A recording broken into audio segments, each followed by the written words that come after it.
নমস্কার। বিধবা ভাতার জন্য বা উইন্ডো পেনশনের জন্য আপনারা লক্ষ্মী দুয়ারে সরকার ক্যাম্পে আপনাদের ফর্ম জমা করতে যাচ্ছেন, কিন্তু সাবধান, আপনাদেরকে ভালো করে ফিল আপ করতে হবে। তো বলে রাখি, প্রথমে আপনারা এখানে পাসপোর্ট সাইজ কালার ফটোটা তো লাগিয়ে দিলেন। এরপরে আপনাদের প্রথমেই যে অপশানটি আছে সেটি হলো অ্যাপ্লিক্যান্ট, যিনি অ্যাপ্লিকেশন করছেন ওনার নাম এখানে দিয়ে দিলেন। ওনার এখানে নামটি দেওয়ার পর তারপরে যে অপশানটি আছে সেটি হলো মিডিল নেম। এখানে মিডিল নেম থাকলে দেবেন, নয়তো আপনারা লাস্ট নেম মানে পদবিটা দিয়ে দেবেন। এবং তারপরে নিচে চলে এলাম। এরপরে যিনি অ্যাপ্লিকেশন করছেন ওনার স্বামী যিনি মারা গেছেন, ওনার এখানে স্বামীর নামটা এখানে দিয়ে দেবেন।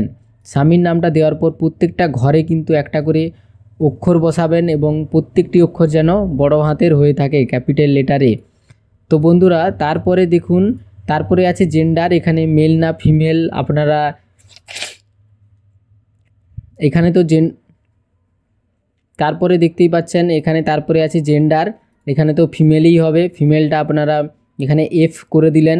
ফিমেলটা দেওয়ার পর এরপরে আছে ডেট অফ বার্থ, এখানে ভোটার কার্ডের ডেট অফ বার্থটা আপনারা এখানে লিখবেন এবং 1 জানুয়ারিতে ওনার কত বছর বয়স হয়েছে এখানে বয়সটা দিয়ে দেবেন। তারপরের অপশান আছে বাবা এবং মায়ের নাম, এখানে বাবার নামটা দেবেন, নিচে মায়ের নামটা দেবেন, লাস্টে আপনারা পদবিটা দিয়ে দেবেন, মিডিল নেম থাকলে দেবেন। এবং তারপরে আছে দেখতেই পাচ্ছেন বন্ধুরা, এখানে কাস্ট আছে। কাস্টের জায়গায় যদি জেনারেল হয়ে থাকেন এখানে টিক দেবেন, এসসি হয়ে থাকলে এখানে, এসটি হয়ে থাকলে এখানে। হয়ে গেল। এরপরে আসা যাক মান্থলি ইনকাম।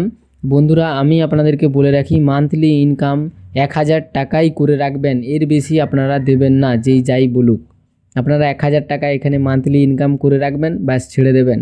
এরপরে নিচে আসা যাক। নিচে আসার পরে আপনারা দেখতে পাচ্ছেন আধার কার্ডের নম্বর এবং নিচে আছে ভোটার কার্ডের নম্বর, এগুলো দিতেই হবে।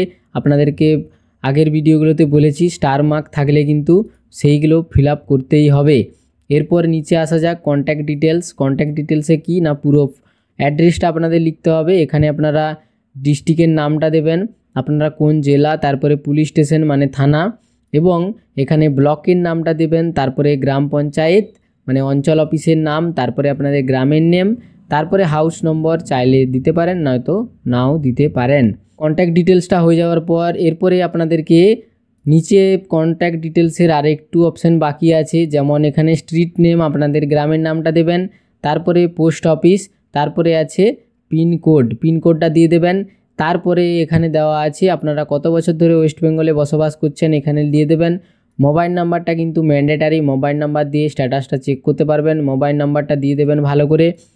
তারপরে আছে ব্যাঙ্ক ডিটেলস। ব্যাঙ্ক ডিটেলসে কিন্তু ব্যাংকের নাম, তারপরে আছে ব্রাঞ্চের নেম, তারপরে আছে অ্যাকাউন্ট নাম্বার, তারপরে আছে আইএফএসসি কোড, এগুলো কিন্তু ভালো করে আপনারা দিয়ে দেবেন। এরপরে আপনারা কি কি ডকুমেন্টস জমা দিচ্ছেন এখানে আপনারা দেখতেই পাচ্ছেন, ফটোকপি, হাজব্যান্ড যে মারা গেছেন ওনার ডেথ সার্টিফিকেট, আধার কার্ড, এখানে ভোটার কার্ড, এগুলো কিন্তু দিতেই হবে। কাস্ট সার্টিফিকেট থাকলে দিয়ে দেবেন।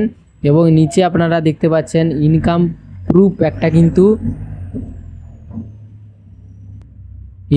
প্রুফ কিন্তু একটা লাগবেই, স্টার মার্ক আছে, সেলফ ডিক্লিয়ারেশন, ইনকাম প্রুফ একটা দিতে হবে এবং ব্যাংকের পাসবই, এবং যতগুলো জেরক্স কপি আপনারা জমা দেবেন প্রত্যেকটাতে আপনারা সেলফ অ্যাটেস্টেড মানে নিচে আপনাদের সইটা করে দেবেন। এরপর সেলফ ডিক্লিয়ারেশন, এইখানে যে ঘরগুলো আছে এই জায়গাটায় কিছু কিছু মহিলারা ভুল করে থাকেন, এই জায়গাতে একদম কোনো জায়গায় আপনারা টিক মার্ক দেবেন না, পারলে এখানে আপনারা ক্রস সাইন দিয়ে দেবেন। এর মানে হলো এখানে যতগুলো স্কিম দেখাচ্ছে এখানে যদি আপনারা টিক করে দেন মানে এই স্কিমটা আপনারা পেয়ে থাকেন, এরকম যদি টিক মার্ক দিয়ে দেন জানবে যে আপনি স্কিম পান মানে টাকা সাহায্য পেয়ে থাকেন, তাহলে আপনার ফর্ম রিজেক্টও হতে পারে। আপনারা সবগুলোতে এরকম ক্রস সাইনই করে দেবেন এবং নিচে আপনারা এখানে আপনাদের সইটা করে দেবেন এবং যবে জমা দিচ্ছেন এখানে ডেটটা দিয়ে দেবেন। তারপরে আমরা নিচের দিকে চলে আসব। এখানে অ্যাকনোলেজমেন্ট একটা ছোট্ট একটি জিনিস বলা হয়ে গেছে, এখানে receive on window pension application form আপনাদের নাম দেবেন এবং যদি আপনারা এখানে ওয়াইফ অফ আপনাদের স্বামীর নামটা দিয়ে দেবেন, তারপরে আপনাদের অ্যাড্রেস শুধুমাত্র গ্রামের নামটা দিয়ে দেবেন এবং কবে জমা দিচ্ছেন সেই ডেটটা, এবং এগুলো সব দেখার পরে এখানে কিন্তু আপনাদের যে অফিসারকে জমা দিচ্ছেন উনি সব কিছু চেক করার পর এখানে সই স্ট্যাম্প করে ফর্মটিকে গ্রহণ করবেন। এবং নিচের দিকে আপনারা দেখতে পাচ্ছেন এখানে অফিস ইউজ পুরোটাই কিন্তু ফর অফিস ইউজ অনলি, পুরো পেজটাই কিন্তু এই 3 নম্বর পেজটা পুরোটাই অফিসের মেনটেন করবেন বা দেখবেন। এবং আধার অথেন্টিকেশন মানে আধার থেকে আপনাদেরকে শনাক্ত করা হবে, সেই জন্য আধার নম্বরটা এখানে দেবেন। ওনারা যা লেখার এখানে লিখে দিয়েছেন, চাইলে পড়ে নিতে পারবেন, কারণ নিচে বাংলাতেও কিন্তু লেখা আছে। আপনারা এখানে আধার কার্ডের নম্বরটা দেবেন এবং এখানে আপনাদের নামটা লিখবেন, উপর ফাঁকা অংশটাতে আপনারা সই করবেন। এখানে উপর ফাঁকা অংশটা সই করবেন, এখানে নামটা আপনারা ভালো করে লিখে দেবেন। ব্যাস এইটুকুই ফর্ম, এর বেশি কিছু নয়। আপনাদেরকে আমি গদা বাংলায় কিন্তু বলে থাকি। এবং ভিডিওটা ভালো লেগে থাকলে অবশ্যই আমার সাথে থাকবেন, চ্যানেলটিকে সাবস্ক্রাইব করে। ধন্যবাদ।